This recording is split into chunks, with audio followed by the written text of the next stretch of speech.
안녕하세요. 선유도서관 사서 올라프입니다.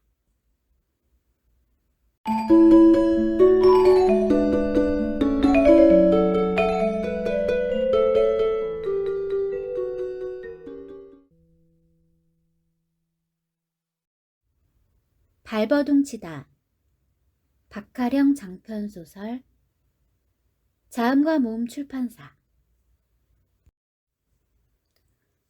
1. 쥐가 된 기분. 정말 어이가 없다. 누군가의 의미 없는 몸짓에 밀려서 낭떠러지 아래로 떨어진 듯 황망한 기분이 든다. 어떻게 이런 일이 있을 수 있는 거지? 한 마리 쥐가 되어 쫓기듯 건물 밖으로 튀어나온 나는 무작정 버스에 올라탔다. 손에는 딸랑 핸드폰 하나만 쥔 채. 한낮이라 버스는 텅텅 비어있고 열린 창 사이로 습격하듯 들이닥친 바람들은 무질서하게 버스 안을 쏘다니고 있다.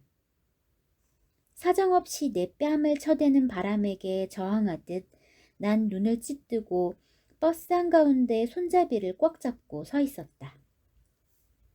이대로 좌석에 퍼질러 앉았다가는 엉엉 소리내어 통곡하게 될지도 모른다는 두려움이 앞섰기 때문이다. 하지만 그마저도 내 의지대로 할 수 없었다. 버스 기사가 내게 큰 소리로 고함쳤기 때문이다. 거기 학생! 앉아! 토론대회는 내가 자그마치 반년 이상을 준비했던 일이다. 예선부터 오늘의 본선에 이르기까지 꼬박 반년하고도 15일이 걸렸다. 엄청난 시간을 투자했을 뿐만 아니라 대외적으로도 이미 널리 자랑질을 해놓은 터라 나름 욕심을 가지고 준비해온 일이다. 그런데 그걸 한순간에 포기하게 되다니. 분하고 약이 올라서 미칠 지경이다. 버스 안에서 발을 굴러서라도 내 분노를 털어내고 싶지만 유일한 승객인 나를 백미러로 주시하고 있는 버스 기사가 또 한 소리 할 게 뻔하다. 거기 학생 뭐해? 하고. 좀 전에 내게 고함칠 때 기사는 그 상황을 충분히 즐기는 것처럼 보였다. 차창 밖으로 시야를 돌리고 아무리 머릿속을 텅 비우려 애써도 눈치 없는 기억은 조금 전 일을 또렷하게 떠올린다. 덕분에 얼굴은 벌개지고 눈에는 순식간에 눈물이 흥건히 고였다가 아래로 낙하한다. 하지만 난 손을 올려 닦지 않는다. 울고 있다는 사실을 스스로 인정하는 것조차도 치욕적이다. 분노는 접수하지만 슬픔은 거절한다. 분노와 슬픔은 엄연히 분야가 다르므로. 내가 몸소 토론대회를 포기하긴 했으나 일이 이렇게 되도록 큰 그림을 그린 건 내가 아니므로 결국 난 오롯한 피해자다. 그러므로 내게 벌어진 이 일을 슬픔으로 받아들이는 건 너무 자존심 상하는 일이다. 난 단지 분노할 뿐이다. 분노를 짓이기기 위해 껌을 씹듯이 질겅질겅 노래를 흥얼거린다. 난 대문 밖으로 갈 거야. 세상 밖으로, 세상 밖으로. 신나게 밖으로 나갈래. 땅을 차고 오르는 봄 아지랑이 같은 노래다. 노래 가사의 전후를 살펴보면 대문 밖으로 나가 세상 속으로 뛰어든다는 의미여서 좋아했는데 지금 나에겐 다른 의미로 간절하게 받아들여진다. 이곳이 아닌 또 다른 세상 밖 어딘가로 도망쳐 아무도 모르게 숨을 은신처가 내겐 필요하다. 나 자신조차 잊어버릴 수 있는 그런 곳이면 더욱 좋겠다. 세상 밖은 어디일지, 그곳이 어떤 곳이든 지금 이곳만 아니면 된다. 지금 이곳에서의 나는 막연하게 그 누군가 어딘가를 향해 지독하게 저기를 퍼붓고 싶다는 생각뿐이다. 왜냐? 아까도 말했다시피 이건 내 잘못이 아니니까. 그럼 나의 이 지독한 저기를 받아야 할 사람은 누구? 애써서 답을 궁리할 필요도 없다. 답이 너무 뻔하니까.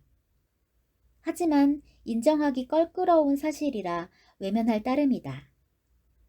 정말이지 엄마 아빠에게 화내고 싶지는 않다. 그러기에 나는 이미 너무 많은 것을 안다. 뻔히 아는 사실을 가지고 떼쓰듯이 투정 부릴 나이는 지났단 소리다. 말 그대로 머리가 커버렸으니까.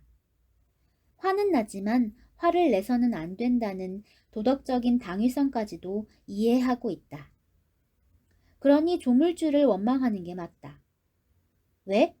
그분이 나를 우리 엄마 아빠의 딸로 세팅해 놓으셨으니까. 하지만 그마저도 맘에 쏙 드는 결론은 아니다. 조물주는 내 적의의 대상이 되기에는 너무 추상적이다. 적의는 내 쪽에서 내던지고 말 일이 아니다. 적이라는 건 적의를 받은 자가 괴로워하거나 구체적인 피해를 입은 모습이라도 확인되어야 그 가치가 발휘되는 건데 조물주는 확인이 불가능하니 젠장, 차라리 담벼락을 발로 차는 게 낫지.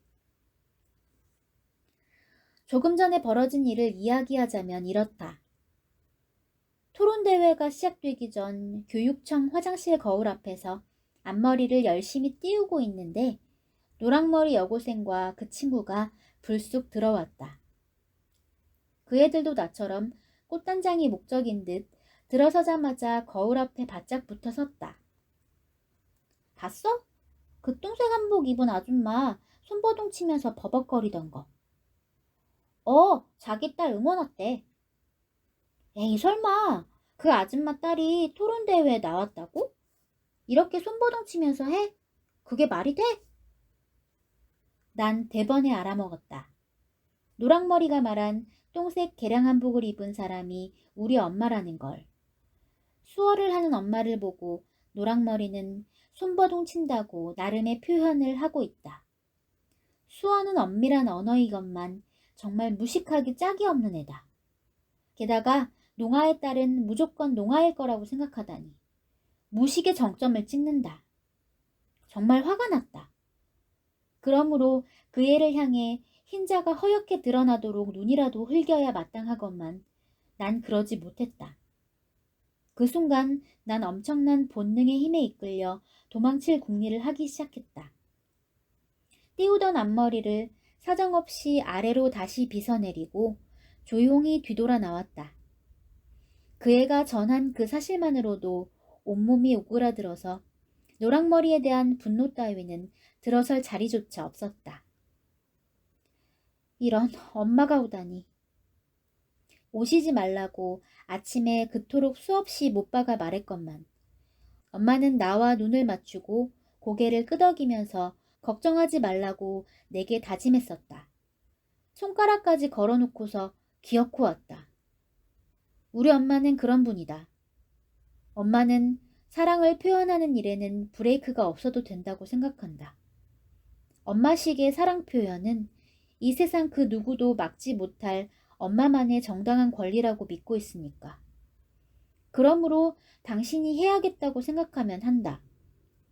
내가 원하든 원치 않든 그건 상관없다. 엄마가 건네는 건 사랑이니까. 동기가 순수하므로 무조건 줘도 된다고 믿는다. 그것이 상대에게 넘겨졌을 때 어떻게 변질될 수 있는지까지는 절대 헤아리지 않는다. 그런 의미에서 우리 엄마는 온화한 독재자다. 쉽게 저항하기도 힘들고 독하게 반항하기도 난처한 선의의 옷을 입고 있는 독재자. 아주 짧은 순간에 내 머릿속에는 엄마에 대한 원망이 구체적으로 고였다. 하지만 그 원망의 내용은 내게 이미 너무나 익숙한 터라 더 새로울 것도 분노로 기화될 무엇도 아니다. 아침 저녁으로 볼 수밖에 없는 우리 집 거실의 벽시계와도 같다. 이러니 저러니 평가하고 분석할 필요도 없이 그 존재를 가만히 받아들여야 하는 무엇이랄까? 지금 내겐 나를 위한 행동이 필요할 뿐이다. 난 튀자라고 내 몸에 명령했다. 망설임? 없었다. 머릿속이 하얘지는 순간에도 탱탱하게 살아 숨쉬는 나의 강렬한 자위의 욕구는 이미 모든 계산을 마쳤다. 말콤 X란 사람이 그랬단다. 자위를 위한 폭력은 폭력이 아니라 지성이라고. 폭력조차 지성이라고 하는 마당에 난 지금 폭력을 쓰겠단 것도 아니고 단지 나를 지키기 위해 도망칠 뿐이다. 명분은 충분하다. 강당 쪽으로 가면 엄마와 희수를 비롯해 아이들이 모여있으니 반대쪽으로 가야 해. 그렇게 내빼서 버스 정류장 쪽으로 뛰었다. 우리 엄마가 농인이란 사실이 아이들에게, 아니 희수에게 알려지는 게 죽을 만큼 싫었으니까. 지난 몇 달 동안 준비해온 대회를 그냥 한순간에 날려버려도 상관없을 만큼 나 자신을 지키는 일이 중요했다. 헉, 너 뭐야? 엄마를 피해 달아나다니. 널 낳아준 엄마를 부정하는 거야? 그게 널 지키는 거야? 정류장에서 버스를 기다리는데 누군가 내게 이런 소리를 하며 종주먹을 들이대는 기분이 들었다. 하지만 이건 엄마를 부정하는 것도 그렇다고 엄마를 피해 도망치는 것도 아니다. 단지 나를 얹고 자기들 맘대로 부조리하게 돌아가는 거대한 틀에 대한 반항일 뿐이다. 언젠가 대형 벽시계의 속을 본 적이 있었다. 내장이 훤히 들여다보이는 투명 물고기처럼 된 벽시계였다. 거대한 바퀴들이 돌아가고 그 바퀴들 사이에 맞물린 작은 바퀴는 자기 의지와는 상관없이 돌아가고 있었다. 다소 무기력해 보이는 그 바퀴. 난 그 바퀴처럼 운명의 거대한 틀에 엮여 돌아가는 작은 바퀴였을 뿐이다. 그러니 잠시 튕겨나와 도망을 치는 이 정도의 자유의지는 존중받아야 한다고 생각한다. 하지만 주은이는 그렇게 생각하지 않는지 내 맘은 아랑곳하지 않고 비난부터 해댔다. 너 미쳤구나? 어쩔 수 없었다고. 좋아, 토론대회야 이미 물 건너갔다 치고 너희 엄마가 어때서? 네가 초딩도 아닌데 설마 엄마가 창피한 거야? 그렇게 말하지 마. 누구나 밝히고 싶지 않은 사실 정도는 있는 거 아니야? 다 까발리고 살지는 않는다고. 다들 그러잖아? 가릴 거 가리고 흉터가 있으면 화장으로 덧칠하고 키가 작으면 키높이 신발도 신고. 그러니까 흉터 같은 거야? 부모님이 너한테? 꼭 집어 흉터 그 자체라는 건 아니고 어느 부분이 그렇단 거지. 우리 엄마 아빠가 농인인 게 나한테 자랑거리일 순 없잖아? 안 그래? 그래도 부모님이 네 존재의 일부인데 그런 식으로 감추려 든다는 건 자식된 도리가 아니라고 봐. 도리? 난 자식으로만 살려고 이 세상을 사는 건 아니야. 도리가 1순위는 아니란 거지. 뭐냐? 그런 순위의 문제가 아니거든? 도리란 마땅히 행해야 할 바른 길을 말하는 건데 설마 마땅이란 단어를 모른다고 할 생각은 아니겠지? 쫀쫀하긴. 야, 내가 물에 빠진 부모님을 나 몰라라 하고 튄 게 아니잖아? 난 도리를 뺑겨치겠다는 게 아니고 그냥 적재적소에 맞게 선택하려는 것뿐이야.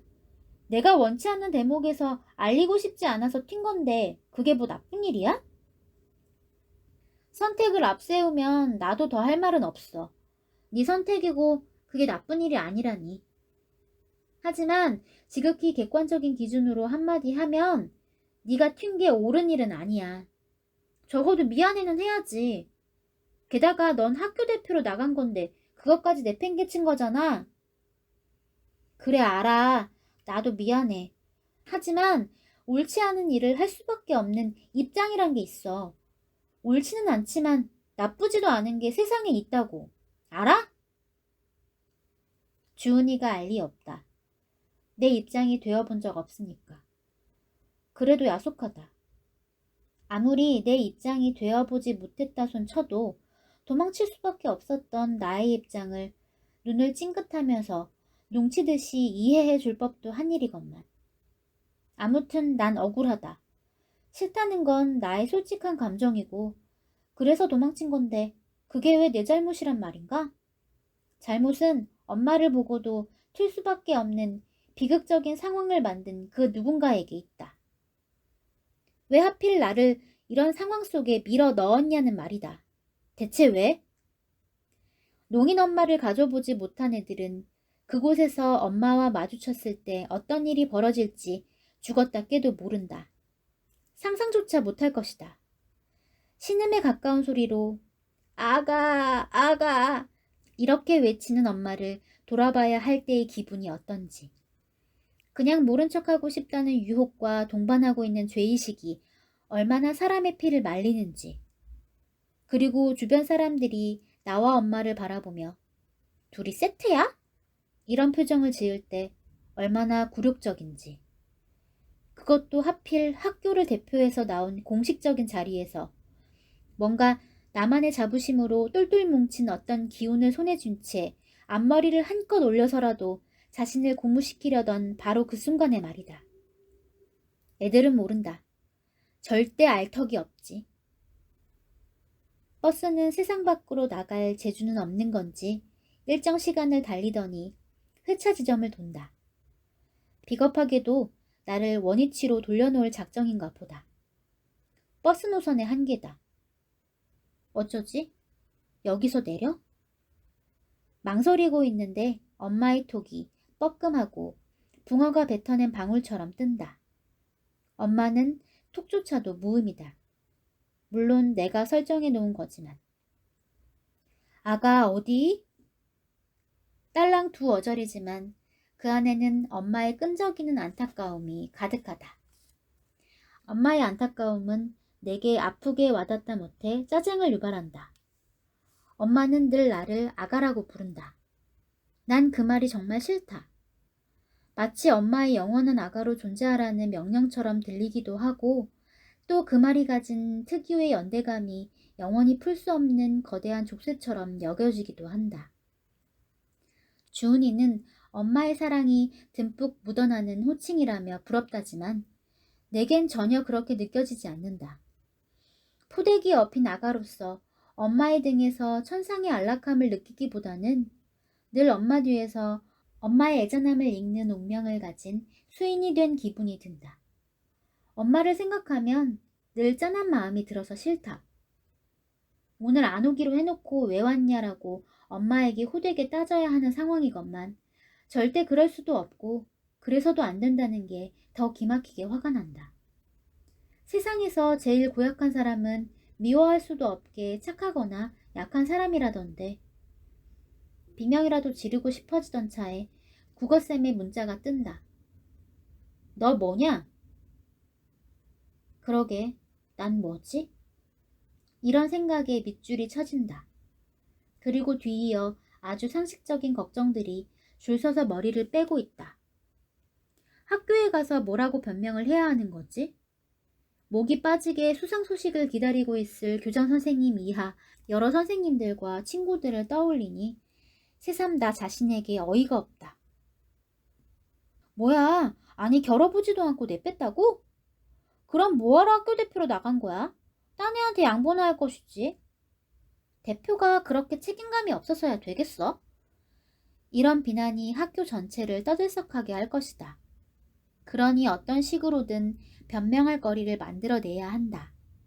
그런 생각으로 머릿속이 복잡해질 즈음 이번엔 앙증맞은 카톡 소리가 나를 흔든다. 유나야, 무슨 일 있어? 희수다. 진희수.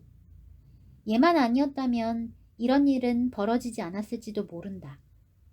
희수의 톡을 보니 갑자기 온몸의 기운이 쭉 빠진다. 대체 이 애는 언제 내 마음에 성큼 들어와서 자리를 잡기 시작한 걸까? 내 맘에 들어와 자리만 잡고 얌전히 앉아있는 게 아니라 내 안의 모든 걸 다 헤쳐놓았다. 리트머스 시험지를 타고 올라가는 잉크의 무례한 번짐처럼 쏴 하고 내 맘에 밀려 들어와 구석구석을 묘한 색으로 물들이고 있다. 그렇게 나는 변질되고 있다. 오늘의 이 도망질도 변질의 한 예다.